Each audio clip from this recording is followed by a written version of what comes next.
Hello, I'm Jamie Younger, and this is If You Knew Me, a podcast about the inner lives of women. Every week, we walk into the heart and mind of one woman. Each guest can choose to share her real name or to stay anonymous. This week, we hear from Arlean. That's her real name. Arlean spent years feeling lost and alone, not knowing what was going on with her body. Out of nowhere, her heart would start racing, and she felt like she might stop breathing entirely. Her story is entitled, Hear Me. I have been a person living with anxiety for a really, really long time. Recollecting, it first surfaced for me many years ago when I was out with my boyfriend one evening. I think it was 1999, and I was in the middle of the dance floor, and all of a sudden, I was hit with this wave, and I could not breathe anymore, and I almost fought my way out of this bar, and thankfully, when I got outside, my boyfriend was with me, and he's like, what happened? And I said, all of a sudden, I just couldn't breathe. Chest was tight. It just felt like everything was caving in. And that was the only time it happened. And fast forward, and next time I feel like I can recall it ever happening again is 2007 New Year's Eve.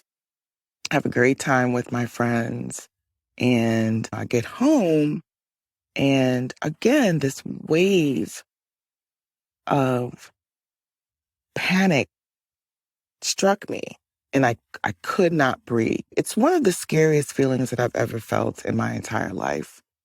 Feeling like you are about to die. There was a point in time where it was really difficult for me to even leave my apartment because it was just every time I would leave my house, I would just be struck with this wave of constant emotion. It started to really become debilitating, not being able to even leave the house to get anything to eat because I was so fearful that I would have these panic attacks on the street. I would be in the house for days at a time, and no one knew. My friends would come over, no one knew that I would not be leaving my house because I would be having these panic attacks, and they were so frightening. And trying to understand what was happening. Was I going crazy? Was I dying? What was happening? Because I didn't know what they were. I just knew that, I just couldn't breathe, and my heart was racing, my mind was racing. Eventually, you start Googling, figuring out okay, this is what it is. And dealing with it on my own. I'm the type of person where I don't really share what's happening with me. I deal with what's happening with me, and that's another problem in itself. And one of the reasons probably why my body finally, was telling me you need to do something because you're holding in all of these emotions that you're not putting words to and expressing and releasing. I feel like it's something that I didn't learn in childhood, being able to put words to emotions and speaking how you feel and just letting those things go and just talking about your feelings. That's not something that I grew up with.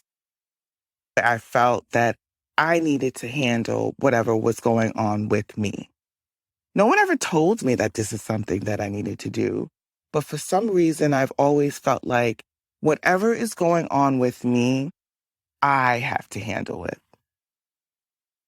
And I have a lot of conversations with myself, but it's something that I wish that I was given tools for at a much younger age, because it really did manifest into the worry and now the anxiety. I mean, this is something that I still live with. Thankfully, at this point in my life, I have tools now, whether it's, physical, whether it's yoga and breathing and sometimes meditating and really like just coming back to myself, or it's really just expressing how I feel. I choose not to hold my words anymore. And when I have something to say or I have a feeling, I express myself. It's been really helpful, but there's still times when my mind still races and I get panic attacks. But now I have the tools to really help with the breathing and the processing.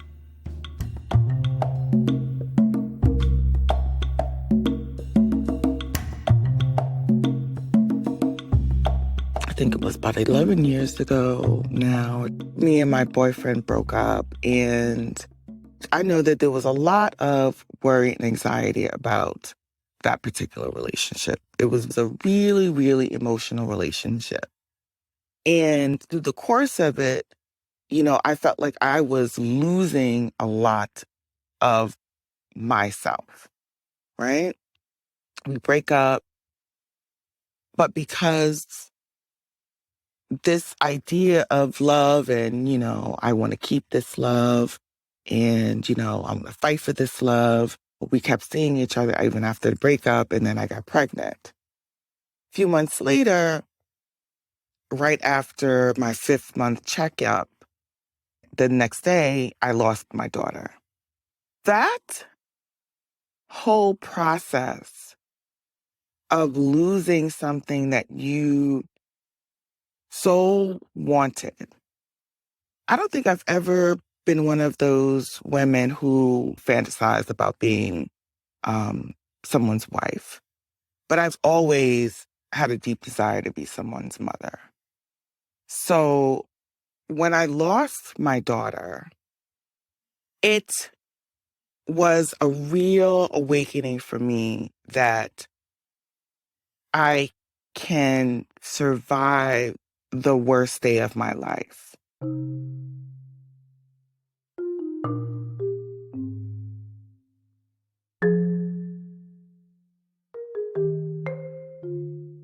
A few days after losing my daughter, I chose to really voice with my ex the fact that I need to know if you want to be with me and not because we were going to have the child, and you want to be with actually me, Arlean, because we did kind of get back together while I was pregnant. And the idea of him still being there and me not knowing if he was only there because we were about to have this baby. And the idea of me telling him this and being okay with him saying, no, I don't want to be with you anymore. And me being honestly okay with myself in that. And formulating the words and not being afraid to ask him that question and received the honest answer from him. From that moment on, our relationship, it did change. I became less afraid of how he would react to certain things. And I just started to become, me again, voicing my opinions, telling him how I feel, and it manifested in other areas of my life as well. I've always felt like what I had to say really just did not even matter that much. As I'm getting older, realizing that the voice that I have, it does mean something. And I'm not afraid to express opinions that I have. As a child growing up, I mastered the idea of becoming invisible. Growing up, it was much easier to become invisible and much safer in some aspects of my life. I can recall being in rooms of people and really just disappearing into myself to the point where I don't think people really realized I was even in the room anymore. So my voice didn't matter, right? If there's not even any awareness of you even being there anymore, why does your voice even matter? As I'm getting older and realizing that, my voice does matter, the idea of not being seen and heard, it has really a profound emotion, especially when I'm in romantic relationships. It comes out a lot there, the idea of not being heard by that person or seen by that person. I know a trauma response from that is I over-explain things sometimes because it's kind of like, no, you can hear me, hear me, hear me, hear me, hear me, hear me. And that's something that I'm also trying to be mindful of not doing because you don't want to leave from a place of fear and trauma when you're having relationships with anyone.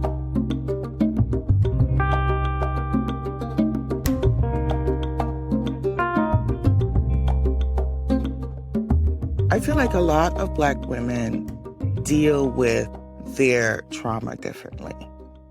I feel like a lot of Black women don't know that they even have trauma because they're trying to be strong Black women, right? And it manifests in so many different ways. For me, it manifested in anxiety, panic attacks, because I am trying to be so strong all the time. One of the things, my therapist said to me, Arlean, I feel like you could be in a room full of people. You're having a panic attack and no one in that room will ever know. I said, yes, that's happened many times. And it's the illusion that you always have to be strong and with it at all times. Because when you don't, when you crack, when you're having a bad day, when you're having an emotional day, and, you're loud, or you can come off as you're having an attitude, or you just snap at the littlest thing when you're out in public and, you're viewed as an angry Black woman, when really you're just hurting and you don't have the tools to express yourself. It's just how we're viewed all the time.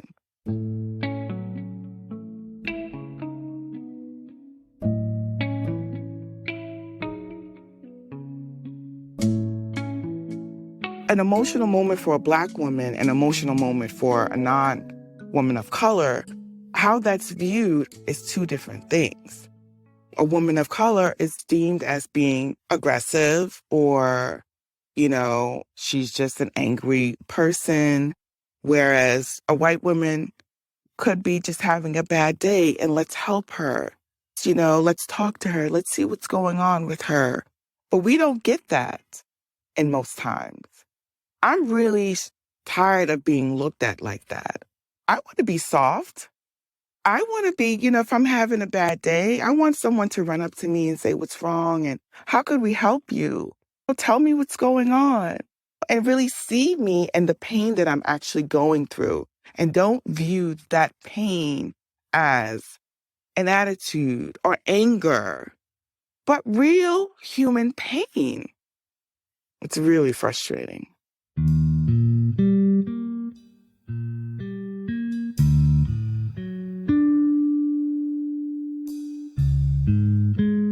And we do it to ourselves also. I've had conversations with Black men who say, I'm just tired of Black women and their attitudes and the way that they are. And I've looked at them and saying, like, you of all should understand what we are going through.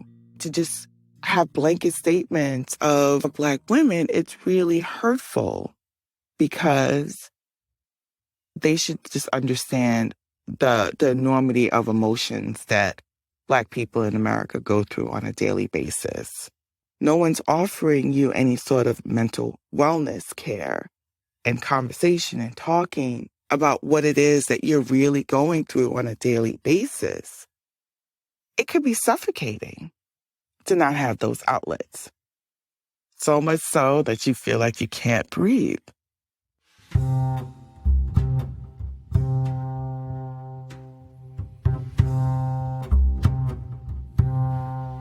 Yoga has been a gift for me. Just a dedicated hour of intentional breathing, what that has done for not only my mind, but my body, and how I'm able to just honestly process my thoughts, process my feelings, and then in turn, cultivating a sisterhood of friends who we then talk about those things, talk things through in such healthy ways to where I'm not focused on the worry of the future. You know, what anxiety is. It's not living in the present. So that's definitely been a blessing for me to be able to use my voice and be able to express myself and have people in my life that want to hear what's going on with me. I'm intentional about letting people love me, allowing people to love me. That's an intentional thing for me. And that's not fair to the people that actually do love you. And realizing that, how you're just blocking experiences that you could be having with people. Real emotional, sensitive, vulnerable, beautiful moments that you could be having with people because you're in your head thinking you're simply just not good enough for these moments. What you have to say isn't profound enough for these moments. But all you have to do is have a conversation and be open and honest with the people that love you. It's just really important for me now to have people who actually know who I really am as a person and not the facade of who you think I am, but really get to know me as a person. Thanks so much for listening to this week's episode. Arlean Gillin is a 44-year-old woman living in Brooklyn, New York. She's often viewed as a strong Black woman, but if you knew her, you'd know that she'd rather be seen as a soft, evolving Black woman who is living. If Arlean's story spoke to you, take a moment and share it with a friend. And if you think that more people should know about this show, please rate and review us on Apple or go to our website, ifyouknewme.show. And last but not least, if you love this show, I invite you to become a monthly member. When you make a monthly contribution, it helps us produce this show. And in return, we provide you with ongoing resources and tools for your inner life, like live online events with inspiring memoirists, meditations with internationally well-known teachers, and prompts for writing to your beloved friends and your future self. I look forward to sending you our fantastic welcome package. It includes 3 unique gifts that you won't find anywhere else. The links for everything I just mentioned are in the show notes. This podcast is produced by me, Jamie Younger, and my husband, Pete Herkmans. Thanks so much for listening to If You Knew Me. We'll be back with you next week.